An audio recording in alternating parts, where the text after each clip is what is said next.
Halo, Assalamualaikum warahmatullahi wabarakatuh. Nama saya Laila Sari. Saya adalah mahasiswi pasca sarjana program doktoral Universitas Muhammadiyah Sumatera Utara. Kali ini saya akan menyajikan tentang tren dan tantangan pendidikan di era globalisasi, fokus pada flipped classroom versus kelas tradisional untuk memenuhi tugas dari mata kuliah kajian pengembangan pendidikan.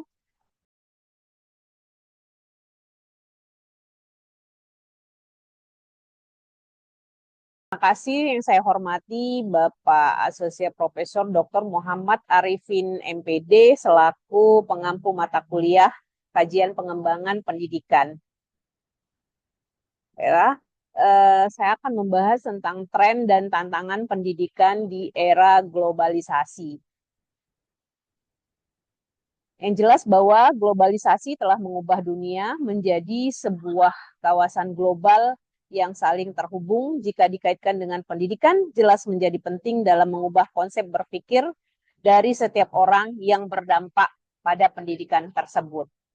Diawali dengan adanya persaingan global yang menuntut individu memiliki keterampilan yang komprehensif dan kompetitif di tingkat nasional bahkan internasional.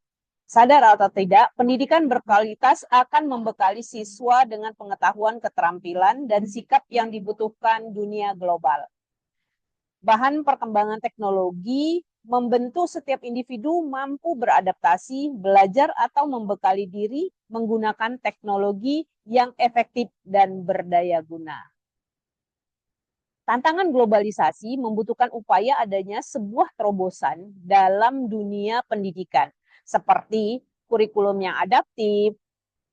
Selanjutnya adalah hal yang berhubungan dengan metode dan model pendidikan yang mampu menjawab tuntutan keterampilan abad 21.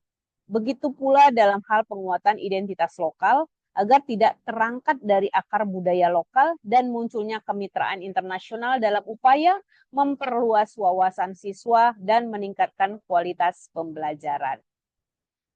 Makalah ini saya buat lebih pada hal yang berhubungan dengan tren pendidikan global dan lokal dalam bagaimana pendidikan menghadapi uh, globalisasi, tantangan globalisasi. Salah satu perdebatan menarik yang saya ambil adalah model flipped classroom versus kelas tradisional.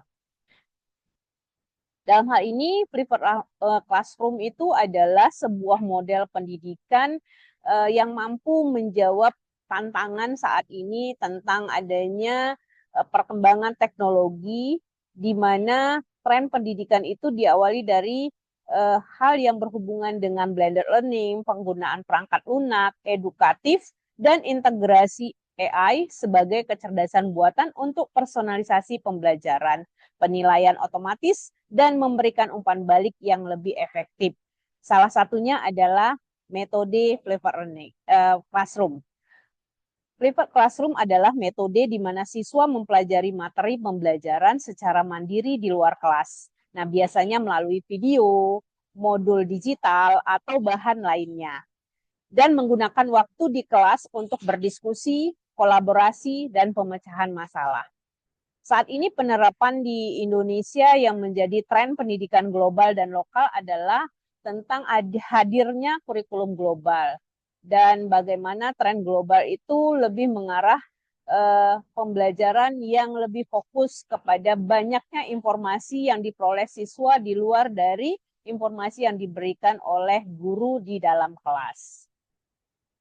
Tantangan flipped classroom adalah adanya akses teknologi yang terbatas. Jadi tidak semua sekolah memiliki akses teknologi yang cukup untuk melakukan metode flipped classroom ini sendiri.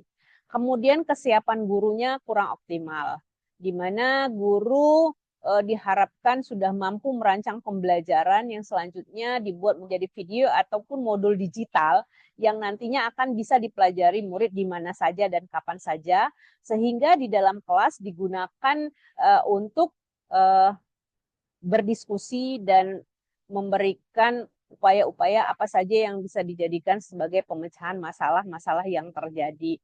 Namun tidak semua guru mampu melaksanakan ini karena keterbatasan yang mereka miliki. Kemudian yang ketiga tantangannya adalah kedisiplinan siswa yang sangat rendah.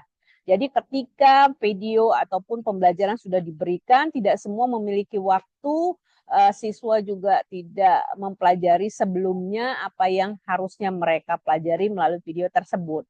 Kemudian selanjutnya adalah ketidakpuasan orang tua. Dalam hal ini orang tua masih berpikir secara tradisional bahwa kelas itu hanya terjadi pembelajaran hanya terjadi di dalam kelas. Dalam hal ini orang tua memandang bahwa ketika anak belajar menggunakan video ataupun modul digital, orang tua merasa anaknya tidak belajar. Kemudian tantangan selanjutnya dalam private classroom ini adalah risiko penurunan kualitas pendidikan. Karena anak tadi tidak disiplin dalam belajar, kemudian video-video yang dihadirkan itu tidak proporsional, tidak berkualitas, kemudian akses teknologi yang ada, maka kemungkinan akan terjadi risiko penurunan kualitas pendidikan itu sendiri. Nah, dalam hal ini kita melihat ada solusi tantangan dari private classroom, yaitu yang pertama adalah bagaimana upaya memperluas akses teknologi. Semua sekolah, semua daerah memiliki teknologi kesempatan untuk memberikan akses teknologi yang tepat, maka selanjutnya mereka akan mampu melaksanakan kegiatan ataupun pembelajaran berbasis teknologi ini. Kemudian selanjutnya solusi yang dapat diberikan adalah memberikan pelatihan guru berkelanjutan agar video ataupun pembelajaran dirancang itu memang memiliki kualitas yang terbaik. Kemudian yang ketiga adalah panduan belajar mandiri untuk siswa. Jadi di mana anak-anak itu dilatih menjadi pembelajar mandiri sehingga anak-anak itu di mana saja, kapan saja bisa belajar. Kemudian yang keempat, pendekatan campuran. Jadi private classroom ini harusnya dipadukan dengan kelas tradisional. Tidak hanya fokus kepada bagaimana anak belajar melalui video, kemudian diskusi di kelas, tetapi di kelas sendiri anak-anak itu diberikan pemahaman dan pembelajaran oleh guru sebagai bentuk kelas tradisional. Relevansi untuk kelas tradisional secara keunggulan adanya interaksi tatap muka. Kita tahu kelas-kelas tradisional itu secara keunggulannya ada touch learning, jadi pendidikan secara langsung, strukturnya lebih efektif dan subjeknya sangat tertentu. Jadi untuk kelas berapa, seperti apa, jadi guru bisa menyesuaikan sesuai dengan kelas tradisional yang ada. Tetapi tantangannya adalah kurang personalisasi, minim inovasi, kompetisi, dan teknologi. Anak-anak saat ini telah terbiasa dengan teknologi dan ketika guru-guru tidak cepat mempelajari teknologi yang ada, maka guru-guru akan ketinggalan karena anak-anak yang menjadi pembelajar mandiri itu telah memiliki pengetahuan yang lebih dibandingkan dengan gurunya, sehingga terjadi kebosanan. Nah, ini sebuah tantangan bagi model kelas tradisional. Nah, secara evolusi harusnya dilakukan integrasi teknologi dan pendekatan interaktif. Nah, kelas-kelas tradisional ini bisa dipadukan dengan kelas flavored classroom seperti itu ataupun penggunaan teknologi blended learning dan lain sebagainya. Nah, dalam hal ini saya menyampaikan bahwa sebenarnya flavored classroom dan kelas tradisional itu jelas memiliki keunggulan dan tantangan masing-masing. Nah, relevansinya itu tergantung dari adaptasi terhadap kebutuhan siswa modern. Apabila siswanya memang telah memiliki kemampuan untuk mempelajari hal lebih, maka guru memberi kesempatan kepada anak didik untuk menambah pengetahuannya dengan video-video ataupun model pembelajaran blended learning yang telah ada dan mudah diperoleh anak secara akses. Nah, kemudian di dalam kelas tradisional sendiri harusnya dilakukan upaya untuk bagaimana guru bisa memberikan pembelajaran yang lebih interaktif dan sesuai dengan kebutuhan anak, sesuai dengan perkembangan teknologi saat ini. Demikian kesimpulan dari saya, semoga bermanfaat. Terima kasih. Assalamualaikum warahmatullahi wabarakatuh.